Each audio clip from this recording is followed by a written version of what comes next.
کہہ رہا ہوں اللہ تبارک و تعالیٰ نے کرم فرمایا ہے، آپ اکٹھا ہو گئے ہیں تو کچھ باتیں آپ سیکھ کر جائیں، کچھ حضور کا فرمان لے کر جائیں، کچھ حضور کی سرورِ دو عالم صلی اللہ تعالیٰ علیہ وسلم کی حدیث مبارکہ پر عمل کرنے کے جذبات لے کر جائیں۔ یہ دین بڑی مشکل سے آپ تک پہنچایا گیا ہے، بڑی مشقتیں اٹھائی ہیں صحابہ نے، تابعین میں، تبع تابعین میں۔ میرے آقا سرور دو عالم صلی اللہ تعالیٰ علیہ وسلم نے کس قدر مشقت برداشت کی ہے، اس کا اندازہ آپ کو نہیں ہے۔ اللہ نے آج ہمیں رعنائیاں عطا فرمائی ہیں، سہولتیں عطا فرمائی ہیں۔ جلسے جلوس ہم کرتے ہیں، ممبر لگتا ہے، کرسی لگتی ہے، مائک لگتا ہے، لوگ آتے ہیں اور ہم اپنی بات رکھتے ہیں، لیکن میرے آقا سرور دو عالم صلی اللہ تعالیٰ علیہ وسلم نے اس انداز میں تبلیغ دین نہیں فرمایا۔ میرے حضور کا تبلیغ دین کا طریقہ یہ تھا کہ حضور کسی پتھر پر کھڑے ہو جاتے، میرے آقا سرور دو عالم صلی اللہ تعالیٰ علیہ وسلم کسی ٹیلے پر کھڑے ہو جاتے، عرب کا ماحول ہوتا، گرمی کا موسم ہوتا، چلچلاتی دھوپ ہوتی، میرے آقا سرور کائنات کا نازک بدن ہوتا، منصب نبوت کی اہم ذمہ داریاں ہوتی، اور میرے آقا کھڑے ہو کر لوگوں کو تبلیغ دین فرماتے تھے، لوگوں کو دین کی تبلیغ فرماتے، اللہ کا خوف دلاتے، اللہ کی وحدانیت کا اقرار کراتے، اللہ کی رزاقیت کا اقرار کراتے۔ کبھی کسی گاؤں میں، کبھی کسی قریے میں، کبھی صحابی کے گھر، کبھی کسی کے گھر میرے آقا تشریف لے جاتے، دین کی دعوت پیش کرتے، دین کی دعوت اس انداز میں پیش کرتے، اس حسن اخلاق کے ساتھ پیش کرتے کہ لوگ توجہ سے میرے آقا کی بات سننے لگتے۔ بلکہ میرے آقا سرور دو عالم صلی اللہ تعالیٰ علیہ وسلم کو اللہ نے وہ کمال عطا فرمایا تھا کہ کسی جگہ شور شرابہ بھی ہو رہا ہو، لوگ آپس میں بات بھی کر رہے ہوں، کوئی بات بھی آپس میں چل رہی ہو یا لوگ شور بھی مچا رہے ہوں، تو میرے آقا جب گفتگو کا آغاز کرتے تو محفلوں میں سناٹا چھا جاتا۔ کیوں نہ چھاتا؟ کیونکہ میرے آقا کی گفتگو کا انداز ہی ایسا تھا۔ اللہ نے میرے آقا سرور دو عالم صلی اللہ تعالیٰ علیہ وسلم کو طرز گفتگو ہی ایسا دیا تھا کہ جب حضور بولنا شروع کرتے تو ایسا لگتا کہ جیسے لبھائے مبارک سے پھول کی پنکھڑیاں جھڑ رہی ہیں۔ میرے امام فرماتے ہیں، پتلی پتلی گلے قدس کی پتیاں، ان لبوں کی نزاکت پہ لاکھوں سلام۔ حضور کی زبان سے کوئی حکم نکلتا تو لوگ ایسے ہمتن گوش ہو کر حضور کی بات سنتے، اپنے تو اپنے جو مخالفین تھے، جو میرے آقا کی مخالفت کرتے تھے، وہ بھی جب حضور کا کلام سنتے تو حضور کے حکم کو گویا محسوس ہوتا کہ اپنے سر و آنکھوں پر رکھ رہے ہیں یا حکم ان کے اوپر نافذ ہو رہا ہے۔ میرے آقا کی زبان اقدس کی تاثیر ہی یہ تھی۔ میرے امام فرماتے، وہ زبان جس کو سب ان کی کنجی کہیں، اس کے نافذ حکومت پہ لاکھوں سلام۔ میرے بھائیوں، دین کی تبلیغ اتنا آسان کام نہیں ہے، بڑی مشقت سے، محنت سے میرے آقا نے دین کی تبلیغ فرمائی ہے۔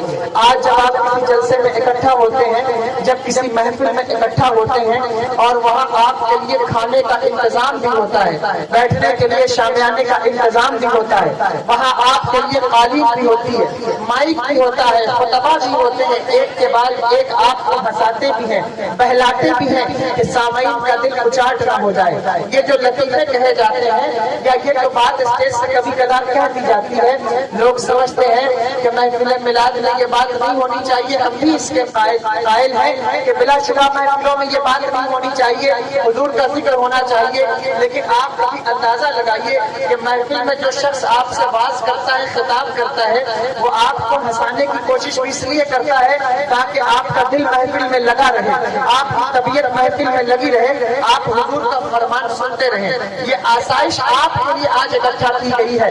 مجلس میں جائیے، محفل میں جائیے، میلاد میں جائیے، کسی کانفرنس میں جائیے، انتظامات آپ کے لیے، بریانی آپ کے لیے، بکرے آپ کے لیے، گدے آپ کے لیے، توشک آپ کے لیے، کرسیاں آپ کے لیے، انتظامات آپ کے لیے، لائٹیں لگائی جاتی ہیں، پنکھے لگائے جاتے ہیں۔ یہ سب کچھ کیوں لگایا جاتا ہے؟ سامعین کی سہولت کے لیے۔ اور مسجدوں میں جائیے، مسجدوں میں آپ کے لیے اہتمام ہے، قالین ہے، وضو کے لیے وضو خانہ ہے، جہاں اچھی مسجدیں ہیں وہاں پانی بھی گرم ہے، ٹھنڈا بھی پانی ہے، گرم بھی پانی ہے، واش روم بھی بنا ہوا ہے، ٹاول بھی لگا ہوا ہے، نرم ملائم لکھنؤ کے مسلے بھی ہیں کہ آؤ اپنے رب کی بارگاہ میں سجدہ کرو۔ لیکن یہ رعنائیاں ہیں، یہ سہولتیں ہیں، آسائش ہیں جو حضور کے صدقے میں ہمیں عطا ہوئی ہیں، ورنہ کبھی پلٹ کر اپنے نبی کا دور بھی دیکھ لیا کرو، کبھی پلٹ کر صحابہ کی زندگی بھی دیکھ لیا کرو، کبھی بدر کا چکیل میدان ہے، کبھی احد کا میدان ہے، کبھی سورج کی تپتی ہوئی دھوپ ہے، چلچلاتی ہوئی دھوپ ہے۔ میرے آقا سرور دو عالم صلی اللہ تعالیٰ علیہ وسلم کی جبین اقدس ہے، صحابہ کے مقدس سر مبارک ہے، اور وہ چکیل میدان میں رب کے حضور رکھے ہوئے ہیں۔ عرب سے لے کر عجم تک، عرب سے لے کر دمشق مصر، نہ جانے دنیا کے کس کس کونے میں میرے آقا کے عشاق دوڑ رہے ہیں۔ سواریوں کی سہولت نہیں اور پاس میں ہتھیار بھی نہیں، جیب میں پیسہ بھی نہیں، سر پر ٹوپیاں بھی پھٹی ہوئی ہے۔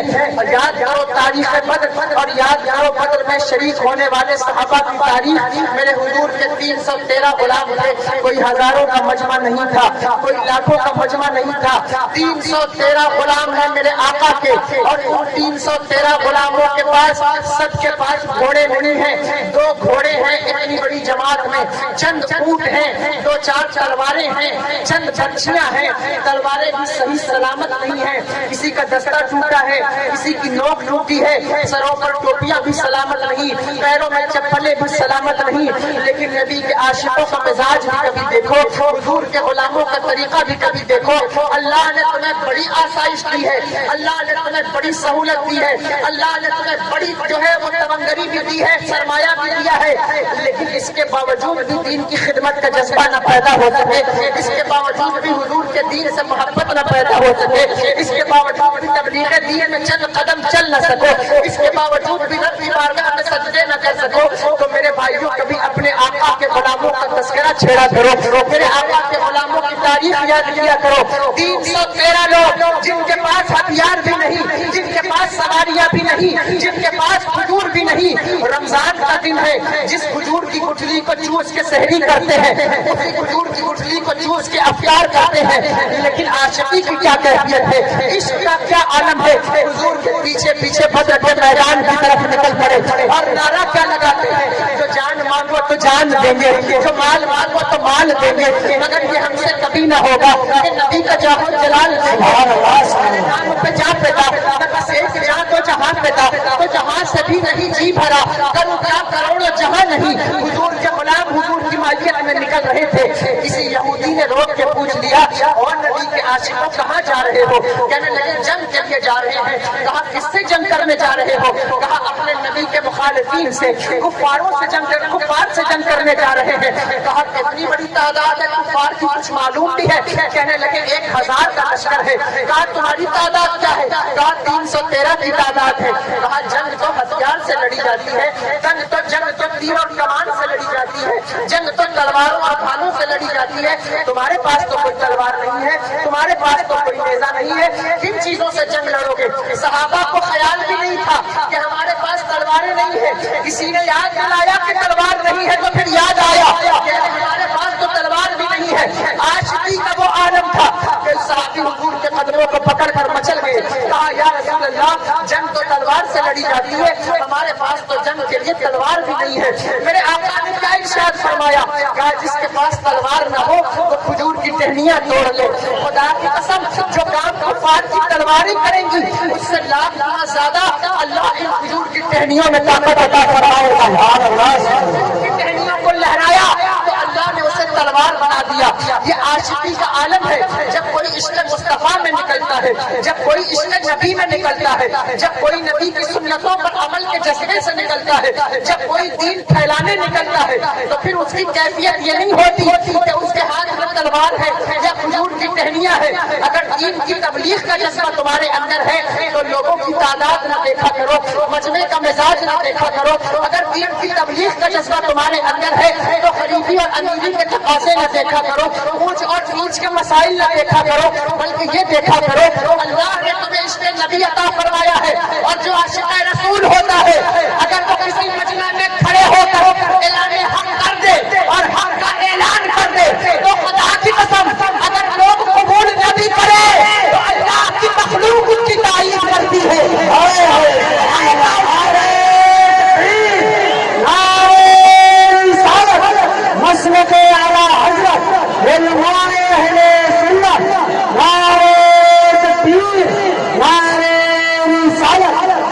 سبحان اللہ سبحان اللہ، واہ، اگر عشق رسول ہوتا ہے تو پھر یہ دیکھا کرو کہ ہم سے دین کی تبلیغ کیسے ہو سکتی ہے، ہم دین کو فائدہ کیسے پہنچا سکتے ہیں۔ میرے بھائیوں، صرف ہماری ذمہ داری جو ہے وہ دین کی تبلیغ کی نہیں ہے، تمہاری بھی ذمہ داری دین کی تبلیغ کی ہے۔ تم میں جتنے بڑے نوجوان بیٹھے ہیں موبائل چلا رہے ہیں، ان سے میں کہتا ہوں کہ آج تم اپنے راتوں میں، دنوں میں، صبح میں، شام میں موبائلوں پر کھیلتے رہتے ہو، موبائلوں میں الجھے رہتے ہو، اور تمہارا کھیل موبائل کے علاوہ کچھ بھی نہیں۔ لیکن میں تم سے ایک بات کہتا ہوں میرے نوجوانوں، جو تمہاری عمر ہے، اسی عمر کے حضور کے صحابی بھی تھے، یہ 17 سال کے، 18 سال کے صحابہ حضور کے غلام، کیا ان کے دل میں جوانی کے ارمان نہیں تھے؟ کیا ان کے دل میں جو ہے وہ کھیلوں کے جذبات نہیں تھے؟ کیا ان کو شوق نہیں تھا؟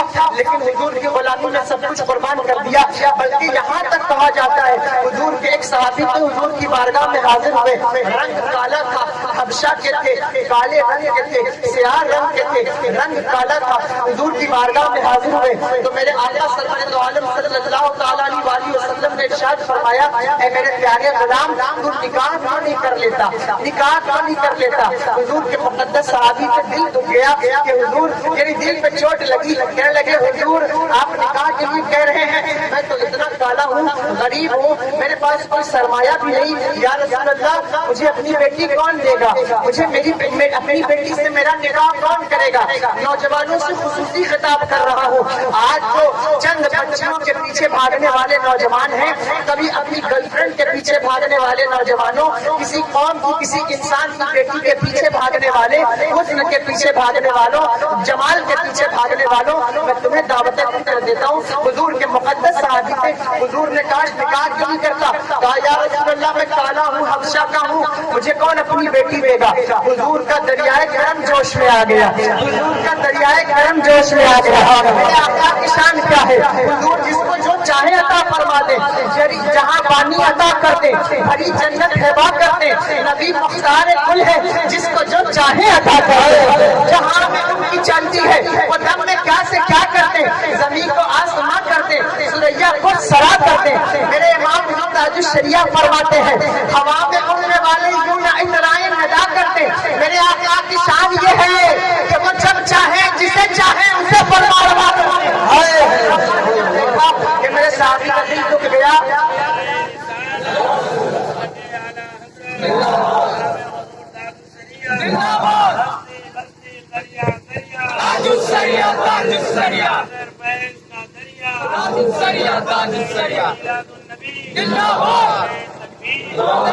یہ بات یہ نہیں سمجھ میں آ رہی، سنائی دے رہا برابر، سنائی دے رہا۔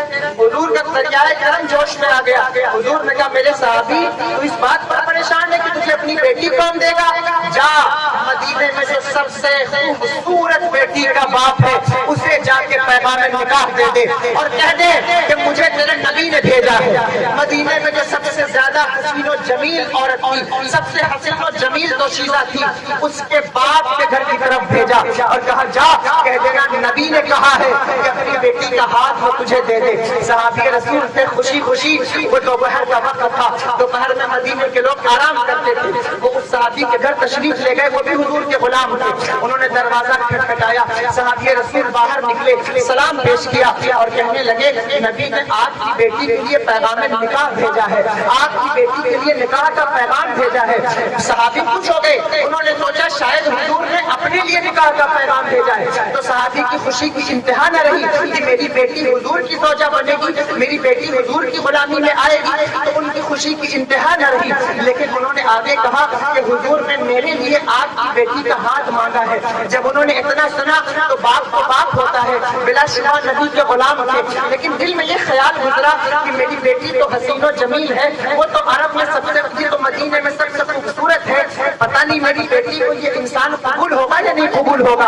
حکم میرے نبی کا ہے، عمل تو کیا جائے گا، لیکن دل میں خیال یہ آیا کہ میری بیٹی خوبصورت ہے، پتہ نہیں وہ اس کو پسند کرے گی یا نہیں کرے گی۔ ابھی کچھ زبان سے کہنا ہی چاہتے تھے، زبان سے کچھ نکلنا ہی چاہتا تھا کہ کندھے پہ ایک نازک اور نرم ہاتھ آ گیا، وہ اسی بیٹی کا ہاتھ تھا۔ اس نے کہا بابا جان آپ کیا سوچ رہے ہیں، میں کتنی خوش نصیب ہوں کہ اللہ کے رسول نے میرے لیے کسی کو بھیجا ہے، رسول نے کسی کو میرے لیے بھیجا ہے۔ جو باحیا عورتیں ہوتی ہیں، جو باحیا بیٹیاں ہوتی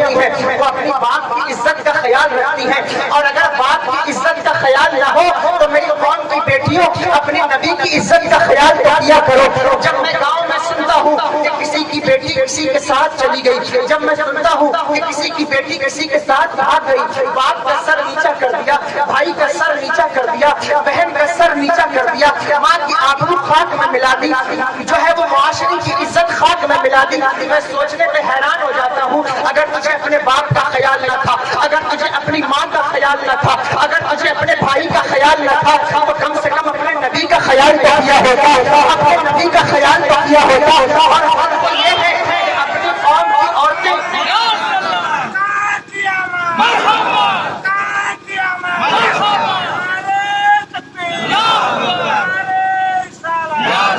اگر کسی کا خیال نہ تھا تو میرے آقا کا خیال تو کیا ہوتا. تو اس کی امت میں پیدا ہوئی جو خاتم الانبیاء ہے, امام الانبیاء ہے. اگر تجھے اپنی عزت کا خیال نہ تھا تو میرے نبی کی عزت کا خیال تو کر. اے نوجوان میرے نبی کی عزت کا خیال کر, اے نوجوان بیٹیوں میرے نبی کی عزت کا خیال کرو, اے میری ماں اور بہنوں اپنے نبی کی عزت کا خیال کرو. تم اللہ کے اس رسول کی مقدس شہزادی کی کنیز ہو جس کے بارے میں فرمایا گیا, جس کے پردے کا عالم یہ تھا, جس کے تقوی کا عالم یہ تھا کہ جس کا آنچل نہ دیکھا کبھی مہر نے, اس رضائے نزاہت پہ لاکھوں سلام. سیدہ فاطمہ طیبہ طاہرہ جان عالم کی راحت پہ لاکھوں سلام. آج اللہ نے تمہیں پردہ بھی دیا, اللہ نے تمہیں زیور بھی دیا, اللہ نے تمہیں کپڑا بھی دیا. ایک ایک عورتوں کے پاس اتنے کپڑے ہیں کہ الماریاں بھری ہوئی ہیں, لیکن کبھی محفلوں میں ان کا دوپٹہ دیکھو, کبھی محفلوں میں ان کا لباس دیکھو, کبھی ان کی زیب و زینت دیکھو. یہ کیا طریقہ ہے, یہ کیا حال ہے. تم اللہ کے اس رسول کی مقدس شہزادی کی کنیز ہو جس کے پردے کا یہ عالم ہے کہ جب میدان حشر میں میرے آقا کی شہزادی کا گزر ہوگا تو منادی ندا کرے گا, اے اولین و آخرین, انبیاء کی صفیں, اولیاء کی صفیں, صالحاء کی صفیں, متقین کی صفیں, اپنی نظروں کو جھکا لو. کوئی پوچھے گا کیوں, فرمایا جائے گا میرے آقا کی شہزادی کا گزر ہو رہا ہے. خدا کی قسم اللہ نے تمہیں کپڑے تو دیے ہیں, لیکن کپڑے اس وقت تک کامیاب نہیں کرتے جب تک اس کپڑوں میں سیدہ کائنات کی حیاتی خیرات نہ مل جائے. میری بہنوں, اللہ کی قسم سیدہ کائنات کے دوپٹے میں پیوند تو بہت زیادہ ہے, لیکن اس دوپٹے کی عظمت یہ تھی کہ اگر اسے نچوڑ کر اسے وسیلہ بنا کر سوار نہ کیا جائے تو اللہ امت کی مغفرت فرما دے, خدا خیر فرمائے. میری قوم کی بیٹیوں پر میں دعا کرتا ہوں, اللہ حیا عطا فرمائے, غیرت عطا فرمائے. باپ کا کہنا مانو, بھائیوں کا کہنا مانو, شوہروں کا کہنا مانو, اپنے معاشرے والوں کا کہنا مانو. یہ حرکت نہ کرو, یہ طریقہ اختیار نہ کرو, یہ روش اختیار نہ کرو, یہ تمہارا طریقہ نہیں ہے. تم مذہب اسلام کی مقدس شہزادیاں ہو, تم نے تو وہ کام انجام دیا ہے. کبھی اپنی تاریخ پلٹ کر دیکھو, کبھی اپنی تاریخ میں جھانک کر دیکھو, تمہیں پتا چلے گا کہ عورتوں میں کون کون سی عورتیں پیدا ہوئی ہیں. کوئی غوث اعظم کی والدہ بن کے پیدا ہوئی, کوئی نواز کی ماں بن کر پیدا ہوئی. آج تمہاری کوکھیں باز کیوں ہو گئی, آج زمانہ گزر گیا, لیکن ہمارے گاؤں میں, ہمارے معاشرے میں کوئی محدث اعظم نہ پیدا ہو سکا. ان نظریں ترس گئی, ہمارے معاشرے میں کوئی دوسرا تاج الشریعہ نہ پیدا ہو سکا. میں نہیں کہتا کہ تمہاری گود سے تاج الشریعہ پیدا ہو سکتا ہے, لیکن اتنا تو ضرور کرو کہ کم سے کم غلام تاج الشریعہ پیدا ہو, کم سے کم غلام محدث اعظم پیدا ہو. تمہاری کوکھیں باز نہیں ہوئی ہے, اگر تم متقی بن جاؤ, پرہیزگار بن جاؤ, تو تمہاری کوکھ سے جو اولاد پیدا ہوگی اللہ بھی اسے وقت کا ولی بنائے گا, اللہ بھی اسے وقت کا عالم دین بنائے گا. بس مطلب مقصد یہ ہے اور یہ اصل ہے کہ اپنی زندگی کو تقوی سے مزین کرو, اپنی زندگی میں تقوی پیدا کرو. یہ دین بڑی مشکلوں سے پیدا ہے. میری عورتیں اور میری بہنیں, میری مائیں, میری بیٹیاں, میں گزارش کرتا ہوں اپنے اندر تقوی پیدا کرو. مقدس بیٹی بھی انہوں نے ہاتھ رکھا, کہا ابا جان حضور نے رشتہ بھیجا ہے, حضور نے رشتہ بھیجا ہے. باپ نے قبول فرما لیا, حضور کی بارگاہ میں حاضر ہوئے, عرض کیا یا رسول اللہ. انہوں نے میرے نکاح کی دعوت کو قبول کر لیا, پیغام نکاح منظور ہو گیا. حضور نے فرمایا ٹھیک ہے, یہ کچھ پیسے ان کے پاس تھے یا حضور نے عطا فرمائے, اور وہ لے کر بازار کی طرف نکلے. کہا اس سے دلہن کے لیے کچھ جو ہے وہ سامان تو خرید لیں, کچھ جوڑا تو خرید لیں. صحابہ کی شادیاں اتنی ایسی نہیں ہوتی تھی جتنی ہماری ہوتی ہے, بلکہ انہوں نے چند لباس خریدا جو ہے اپنی بیوی ہونے والی بیوی کے لیے, زوجہ کے لیے لباس خریدا, شادی کے سامان خریدے. ابھی وہ سامان خرید کر لوٹ ہی رہے تھے کہ راستے میں کسی کو اعلان کرتے ہوئے سنا کہ میرے آقا کا حکم آیا ہے, حضور نے اعلان فرمایا ہے آج اسلام پر مصیبت کا وقت آ گیا, جنگ کے لیے تیار ہو جاؤ. اعلان جنگ ہو رہا ہے, مدینے کا محاصرہ ہو رہا ہے, جنگ کے لیے تیار ہو جاؤ. صحابہ جنگ کے لیے تیاریاں کر رہے ہیں, حضور کا منادی ندا کر رہا ہے جنگ کے لیے سامان اکٹھا کرو. صحابی رسول ہیں, حضور کے غلام ہیں, شادی کی تیاریاں کر رہے تھے. حضور کی بارگاہ میں نہیں گئے, دکاندار کے پاس واپس پلٹے اور کہنے لگے یہ جو سامان شادی کو نے مجھے دیا ہے, شادی کا جوڑا دیا ہے, اس جوڑے کو واپس رکھ لے اور اس کے بدلے میں مجھے تلوار دے دے, اس کے بدلے میں مجھے بھالا دے دے. اے نوجوانوں ذرا دل کے کان سے سننا, دل کے کان سے سننا. آج چند قدم تمہارے گھر سے دور مسجد ہے, تم مسجد نہیں جا پاتے, لیکن حضور کا غلام ہے, جوانی کی کیفیت ہے, سامان شادی خرید رہا ہے. تمہارے یہاں شادی ہوتی ہے تو بتاؤ کتنے وقت کی نماز پڑھتے ہو؟ جو نوجوان نماز پڑھتا بھی ہے اگر شادی ہونے والی ہو تو نمازیں قضا ہو جاتی ہیں. سامان شادی خریدنے گیا تھا, گئے تھے وہ صحابی, لیکن شادی کا جوڑا واپس کر کے جو ہے وہ سامان جہاد خرید لیا, تلواریں خرید لی. کیا ان کے دل میں ارمان نہیں تھا؟ کیا ان کے دل میں جذبات نہیں تھے؟ کیا ان کے دل میں, ان کے بدن میں خون نہیں تھا؟ تھا, لیکن وہ زندگی وہ جانتے تھے کہ یہ زندگی دی گئی ہے اسی کے لیے. زندگی تو دی گئی ہے, زندگی ہے نبی کے لیے, اور چاندنی 4 دن ہے سبھی کے لیے, چاندنی 4 دن ہے سبھی کے لیے. اے سدا چاند عبد النبی کے لیے, عیش کر لو یہاں ظالموں 4 دن, مر کے ترسو گے اس زندگی کے لیے. وہ زندگی کیا ہے؟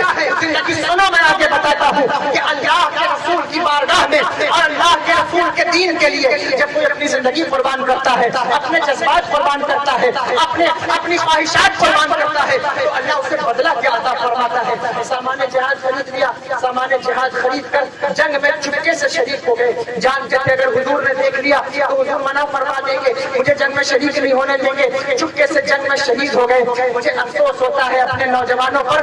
آج ہمارے نوجوان پیروں کو دیکھ کر, علماء کو دیکھ کر, مبلغین کو دیکھ کر چپکے سے منہ چھپاتے ہیں. مجھے حیرانی ہوتی ہے اپنے نوجوانوں پر. ایک وہ نوجوان تھے جو اس لیے چپکے سے جنگ میں شامل ہوتے تھے کہیں مجھے روک نہ دیا جائے. آج ایک نوجوان ہے جو چپکے سے نکل جاتا ہے کہیں مجھے مجلس میں بلا نہ لیا جائے, کہیں مجھ سے نماز پڑھوا نہ لیا جائے, کہیں مجھ کو توبہ کروا نہ لیا جائے, کہیں مجھ سے داڑھی رکھوا نہ لیا جائے. سوچو تمہارے عقیدے میں اور ان کے عقیدے میں کتنا بڑا فرق آ گیا. میں نے یہی تو کہا, قرآن یہی تو کہتا ہے ما آتاکم الرسول فخذوہ وما نہاکم عنہ فانتہوا. نعرہ بعد میں لگانا, پہلے اپنی نبی کی محبت کی غلامی کا ثبوت پیش کرو کہ نبی نے جو دیا ہے اسے لے لو, جس سے منع کیا ہے اس سے رک جاؤ. نبی نے نماز کا حکم دیا تو تم نماز سے دور ہو گئے, نبی نے روزے کا حکم دیا تم روزوں سے دور ہو گئے, نبی نے تبلیغ دین کا حکم دیا تبلیغ دین سے دور ہو گئے. نوجوانوں کی جوانی کس کام میں آ رہی ہے؟ باپ کے نام پر لڑائی میں نوجوان آگے ہے, گرل فرینڈ کے نام پر سینہ زوری میں نوجوان آگے ہے, موبائل چلانے پر بلو فلمیں دیکھنے پر نوجوان آگے ہے, آئی پی ایل چل رہا ہے, آئی پی ایل دیکھنے میں نوجوان آگے ہے. اے نوجوانوں, اللہ نے تمہیں جوانی اس لیے نہیں دی کہ اس جوانی کو کسی چھوکری کے پیچھے لٹا دو. یہ جوانی کو اس لیے دی گئی تھی کہ ان کے قدموں پہ لٹاؤ, غریبوں کے کام آؤ, عوام کا سہارا بنو, مسکینوں کا سہارا بنو, یتیموں کے سروں پہ ہاتھ رکھو. آج بھی وقت ہے توبہ کرو, آج بھی وقت ہے توبہ کرو. آؤ پلٹ آؤ میرے آقا کی بارگاہ میں اور پکارو, مجرم ہوں آقا مجھے ساتھ لے لو, کہ رستے میں ہے جا بچا کھانے والے. التجا کرو یا رسول اللہ, چمک سے باتیں ہیں تپانے والے, میرا دل بھی چمکا دے تپانے والے, رستہ نہیں دیکھ کر ابر رحمت پٹوں پر بھی برسا دے. نعرے تکبیر, نعرے رسالت, مسلک اعلیٰ حضرت علماء اہل سنت حضرت علامہ سید اعظم میاں صاحب قبلہ. نعرے تکبیر, نعرے سبحان اللہ سبحان اللہ توبہ کرو، آج بھی تمہارے پاس وقت ہے۔ اے نوجوانوں، تم قوم کی اساس، تم قوم کا اثاثہ ہو، تم قوم کا سرمایہ ہو، قوم کی باغ ڈور تمہارے ہاتھوں میں ہے۔ یہ تم نیکسٹ جنریشن ہو، تمہارے آباء اجداد کا دور ختم ہو رہا ہے۔ یاد رکھو مبلغین جو تمہارے پیچھے بیٹھے ہیں، ہم سب بھی ایک دن چلے جائیں گے، اب تمہیں آگے بڑھنا ہے۔ میں بھی نوجوان ہوں، میرے اوپر بھی ذمہ داری ہے، لیکن تمہارے اوپر بھی ذمہ داری ہے۔ نوجوانوں، دین کی تبلیغ کے حوالے سے کچھ کام کرو، کچھ آگے بڑھو، اور نماز تو پہلے پڑھنا شروع کرو، رب کی بارگاہ میں سجدہ تو کرنا شروع کرو، سر جھکانا تو شروع کرو۔ دیکھو اللہ کیسی توفیق عطا فرماتا ہے، دیکھو اللہ کیسا چہرے پہ نور عطا فرماتا ہے، دیکھنا اللہ تعالیٰ کیسا حسن و جمال عطا فرماتا ہے۔ ارے اگر کوئی اللہ کا برگزیدہ بندہ بن جائے تو اللہ اس سے ایسی خوبصورتی عطا فرماتا ہے کہ پھر دنیا میں اس کی مثال نہیں ملتی۔ ایک بزرگ ہے حضرت امام محمد الحسن الشیبانی، بہت بڑے بزرگ ہیں اور بہت بڑے امام ہیں، ان کی کتاب ہے موطا امام محمد۔ آپ نے تعریف فرمائی ہے، یعنی حضور کی حدیثوں کو جمع فرمایا ہے۔ آپ کو اللہ نے بہت جمال دیا تھا، وہ حسن عطا فرمایا تھا کہ آپ جب گھوڑے پر سوار ہو کر اور کسی سفر کے لیے نکلتے امامہ باندھ کر، تو خدا کی قسم جو سجدے میں سر جھکتا ہے اور جو سر سجدوں کے نور سے منور ہوتے ہیں، ان کے چہرے پر نور ایسا ہوتا ہے۔ آپ ایک گاؤں میں تشریف لے گئے تو گاؤں کی عورتیں، لڑکیاں، بچیاں عیسائیوں کی، یہودیوں کی کھڑی ہو گئی، اور دور سے دیکھ کر لوگ کہنے لگے، جو عیسائیوں کے پادری تھے، راہب تھے، کہنے لگے کیا یہ محمد اللہ کے رسول تو نہیں آ رہے ہیں؟ کسی نے کہا نہیں، یہ محمد مدینے کا محمد نہیں ہے، یہ تو غلام محمد ہے۔ لوگوں نے چیخ کے کہا تھا کہ جب غلام محمد کا عالم یہ ہے تو پھر مصطفیٰ جان رحمت کا عالم سبحان اللہ سبحان اللہ۔ نعرے تکبیر، نعرے رسالت، مسلک اعلیٰ حضرت علماء اہل سنت، نعرے تکبیر، نعرے رسالت، سبحان اللہ۔ کبھی نوجوانوں کا چہرہ یاد کرو، کبھی دیکھو صلاح الدین ایوبی کا چہرہ کیسا تھا، کبھی دیکھو نور الدین زنگی کا چہرہ کیسا تھا، کبھی دیکھو محمد بن قاسم کا چہرہ کیسا تھا، کبھی دیکھو اور زیاد کا چہرہ کیسا تھا، کبھی تم نے سوچا خالد بن ولید کا چہرہ کیسا تھا، کبھی تم نے سوچا جو ہے وہ طلحہ اور زبیر رضی اللہ تعالیٰ عنہم کا چہرہ کیسا تھا، کبھی تم نے غور کیا اللہ کے رسول کے مقدس صحابہ کا چہرہ کیسا تھا، حضرت حارثہ انصاری کا چہرہ کیسا تھا، وہ کیسے چہرے رہے ہوں گے، کیسا حسن و جمال رہا ہوگا۔ خدا کی قسم غریب نواز کا چہرہ کیسا ہوگا، غوث الاعظم کا چہرہ کیسا ہوگا۔ ارے اگر کسی نے غوث الاعظم کا چہرہ نہ دیکھا ہو، غریب نواز کا چہرہ نہ دیکھا ہو، تو میں تو کہتا ہوں اگر جسے شوق ہو جائے کہ نبی کے سچے غلاموں کا چہرہ دیکھنا ہے، تو قریب میں ایک شخصیت گزری ہے جسے دنیا تاج الشریعہ کہتی ہے، جس نے ان کے چہرے کو دیکھا وہ پکار اٹھا کہ جب بریلی کے تاجدار کا چہرہ ایسا ہے تو احمد مختار کا چہرہ سبحان اللہ سبحان اللہ۔ بتاؤ نوجوانوں، فکر کرو، توجہ کرو، قوم کی ذمہ داریاں تمہارے اوپر ہے، تم لہو و لعب میں لگے رہو گے تو قوم کا کیا ہوگا، کیا بنے گا قوم کا؟ توبہ کر لو، آؤ دین کی معاونت کرو، اللہ تمہیں ایسی کامیابی عطا فرمائے گا تم سوچ بھی نہیں سکتے، تم خیال بھی نہیں کرتے۔ تمہارے جیسے نوجوان جنگ میں چھپ چھپ کے شریک ہوتے تھے۔ دروشی پڑھے اللہ۔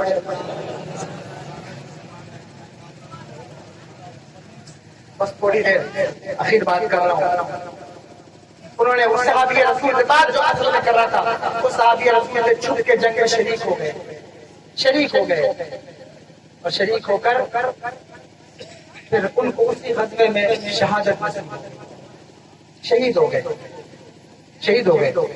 اور شہید ہو کر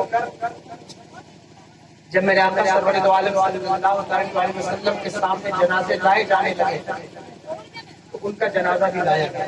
نوجوان صحابی جس کی شادی ہونے والی، توجہ ہے، سن رہے ہو، دل پر لگ رہی ہے، سمجھ میں آ رہی ہے، نوجوان صحابی جس کی شادی ہونے والی، جب ان کا جنازہ حضور کے سامنے لایا گیا تو حضور کی چشمان مبارک سے آنسو کے قطرات جاری ہو گئے، میرے حضور کی آنکھوں سے اشک جاری ہو گئے، اور پھر حضور روتے روتے مسکرانے لگے،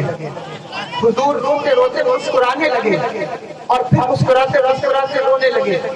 پھر مسکرانے لگے اور پھر مسکراتے ہی رہے. صحابہ نے عرض کیا یا رسول اللہ اتنے جنازے لائے گئے لیکن آپ ان کے جنازے پر کبھی مسکراتے ہیں کبھی روتے ہیں پھر روتے ہیں مسکراتے ہیں اور مسکراتے ہی جاتے ہیں, حضور کیا بات ہے؟ حضور نے فرمایا میرے صحابہ یہ جو مقدس صحابی ہے اس کا پیغام نکاح میں نے بھیجا تھا, اس نے بازار سے سامان شادی کے سامان خریدے تھے لیکن جب اس نے جنگ کا اعلان سنا تو شادی کے سامان واپس کر دیے اور انہی پیسوں سے جنگ کا سامان خرید لیا. آج یہ شہید ہو گیا. یہ کہتا تھا کہ میں کالا ہوں مجھ سے کون نکاح کرے گا, میں رو اس بات پہ رہا ہوں کہ شادی ہونے والی بھی شہید ہو گیا, مسکرا اس بات پہ رہا ہوں کہ یہ کہتا تھا میں کالا ہوں مجھ کو کون اپنی بیٹی دے گا, میں مسکرا اس لیے رہا ہوں کہ جنت میں حوریں آپس میں لڑ رہی ہے کہ میں اس کی خادمہ بنوں گی یا تو اس کی. آج جنت میں حوروں کے درمیان یہ کشمکش چل رہی ہے کون اس کی خدمت کرنا. سمجھے نوجوانوں حوصلہ پیدا کریں. حضور کے مقدس صحابہ انہوں نے کیسے دین کی تبلیغ فرمائی. ایک حضور کے مقدس صحابی تھے جنگ احد کے موقع پر حضور کے چچا سید الشہداء حضرت امیر حمزہ رضی اللہ تعالیٰ عنہ بھی شہید ہوئے اور حضور کے ایک صحابی حضرت مصعب بن عمیر رضی اللہ تعالیٰ عنہ بھی شہید ہوئے. ایسے خوبصورت نوجوان جب وہ بچے تھے تو ان کی ماں انہیں ایسا قیمتی لباس پہناتی تھی کہ مکے میں کوئی ویسا لباس نہیں پہنتا تھا. انہوں نے ہجرت کر لی تھی افریقہ کی طرف, وہاں سے لوٹ کر آئے پھر جنگ احد میں وہ شہید ہوئے. جب شہید ہوئے تو حضور کی پھوپھی 2 چادریں لائی, ایک بڑی چادر تھی اور ایک چھوٹی چادر تھی. توجہ ہے توجہ. ایک بڑی چادر تھی ایک چھوٹی چادر. ایک کفن حضور نے حضرت امیر حمزہ الشہداء اپنے چچا رضی اللہ تعالیٰ کو دیا اور ایک چادر حضرت مصعب بن عمیر رضی اللہ تعالیٰ کو دیا. میں بتا یہ رہا ہوں کہ دین کتنی مشکل سے پھیلا. چادر بھی اتنی چھوٹی تھی کہ جب حضرت عمیر رضی اللہ تعالیٰ کا سر ڈھانکا جاتا تو پیر کھل جاتا, پیر ڈھانکتے تو سر کھل جاتا. حضور نے فرمایا بڑی چادر عمیر کو دے دو اور دوسری چادر میرے چچا کو دے دو. آپ غور کیجیے, میرے آقا سرور دو عالم صلی اللہ تعالی وسلم نے تدبیر فرمائی اور گھاس ہوتی تھی گھاس رکھ کے اپنے چچا کا پیر ڈھانک دیا اور سر کو چادر سے ڈھانک دیا. اس طرح نوجوانوں نے قربانیاں پیش کی, تب بھی آگے بڑھا. یہ جذبات اپنے دلوں میں پیدا کیجیے, یہ ارادے اپنے دلوں میں پیدا کیجیے. اللہ تبارک و تعالیٰ کرم فرمائے گا اور ضرور کرم فرمائے گا. ان جذبات کے ساتھ آگے بڑھیے, ان نظریات کے ساتھ آگے بڑھیے اور ان عقیدوں کے ساتھ اس محبت کے ساتھ آگے بڑھیں گے تو اللہ تبارک و تعالیٰ ضرور کرم فرمائے گا. یہ جو میں نے آیت کریمہ پڑھی ہے ما آتاکم الرسول فخذوہ وما نہاکم عنہ فانتہوا, حضور جو تمہیں دے دے اسے لے لو, جس سے منع کر دے اس سے رک جاؤ. اس آیت کو اپنی زندگی کا نمونہ بنا لو, اس کو اپنی زندگی کی کسوٹی بنا لو. میرے آقا نے جو کہا ہے اس پر عمل کرو, جس سے منع کیا ہے اس سے رک جاؤ. حضور نے جس بات سے روک دیا ہے اس سے رک جاؤ. حضور کے صحابہ میں یہ جذبہ تھا. میرے آقا سرور دو عالم صلی اللہ تعالی علیہ وسلم ایک گھر کے قریب سے گزرے, گنبد نما گھر بن رہا تھا. گنبد نما گھر حضور کو پسند نہیں تھا. حضور نے دیکھا, پوچھا کس کا گھر ہے, کسی نے کہا فلاں صحابی کا. حضور گزر گئے, تشریف لے گئے. جب وہ صحابی آئے تو لوگوں نے بتایا کہ حضور کا گزر ہوا تھا, تمہارے گھر کو دیکھا لیکن چہرے پہ حضور کے اچھے آثار نہیں تھے, پسند نہیں کیا تمہارے گھر کو, ناپسندیدگی کے آثار تھے. صحابی نے پھاوڑا لیا اور اپنے گھر کو خاک میں ملا دیا. ایک ہفتے کے بعد حضور کا گزر ہوا تو حضور نے پوچھا یہاں ایک گھر ہوا کرتا تھا. وہ صحابی حاضر ہو گئے, کہا یار میرا گھر تھا. کہا کیا ہوا؟ کہا حضور میں نے اسے خاک میں ملا دیا. کہا کیوں ملایا؟ کہا میں نے سنا تھا آپ کو پسند نہیں ہے اس لیے خاک میں ملا دیا. اے نوجوانوں, اگر تمہاری خواہشات غلط ہیں اور وہ خواہشات حضور کو پسند نہیں ہے, ان خواہشات کو خاک میں ملا دو, وہ نظریات کو خاک میں ملا دو, ان جذبات کو خاک میں ملا دو جو حضور کے فرمان سے ٹکرا جائیں, جو میرے حضور کے قول سے ٹکرا جائیں. اپنے کلیجوں میں بسا لو جس کو میرے آقا نے تمہیں عطا فرمایا ہے، جس کی ترغیب میرے آقا نے تمہیں عطا فرمایا۔ اتنی بات مجھے کرنی تھی، میں نے کر دی۔ اللہ تبارک و تعالیٰ تم پر کرم فرمائے، ہم پر بھی کرم فرمائے، اس وقت کے صدقے میں ہم سب کی مغفرت فرمائے، ہمیں دنیا اور آخرت میں کامیابی دے۔ انشاءاللہ جلسے ہوتی رہتے ہیں، لگاتار جلسے چل رہے ہیں، انشاءاللہ تبارک و تعالیٰ آگے پھر کسی بس میں گفتگو ہوگی، لیکن جتنی بات میں نے کی ہے اس پر عمل ضرور کریے گا۔ بولیے انشاءاللہ، تیز سے بولیے انشاءاللہ۔ اللہ تبارک و تعالیٰ عمل کی توفیق عطا فرمائے، عشق رسول عطا فرمائے، کلیجے عشق رسول سے مزین ہو، دل عشق رسول سے چمک رہا ہو۔ اور جب یہ کیفیت ہوگی تو پھر یاد رکھو دنیا میں بھی حضور تمہارے ساتھ ہوں گے اور آخرت میں بھی حضور تمہارے ساتھ ہوں گے۔ اگر حضور کی رفاقت مل جائے، حضور کا ساتھ مل جائے تو پھر اس سے بڑی بات کیا ہے۔ اگر وقت اجل سر تیری چوکھٹ پہ جھکا ہو، جب دل ہو قضا ایک ہی سجدے میں ادا ہو، دل درد سے بسمل کی طرح لوٹ رہا ہو، سینے پہ تسلی کو تیرا ہاتھ بھرا ہو، حضور کی حضور کی قربت مل جائے، حضور کی غلامی مل جائے، صحیح جملہ یہ ہونا چاہیے، حضور کی غلامی صحیح معنوں میں مل جائے تو پھر ہماری زندگی کا کیا پوچھنا۔ اس لیے اپنی زندگیوں کو حضور کو نمونہ بنائیے، حضور سرور کائنات کی زندگی کو نمونہ اللہ نے بنایا ہے، اسی کے سائے میں سفر کریے، اللہ کامیابی دے گا۔ مسلمانوں قابل مبارکباد ہو، تم نے یہ محفل سجائی،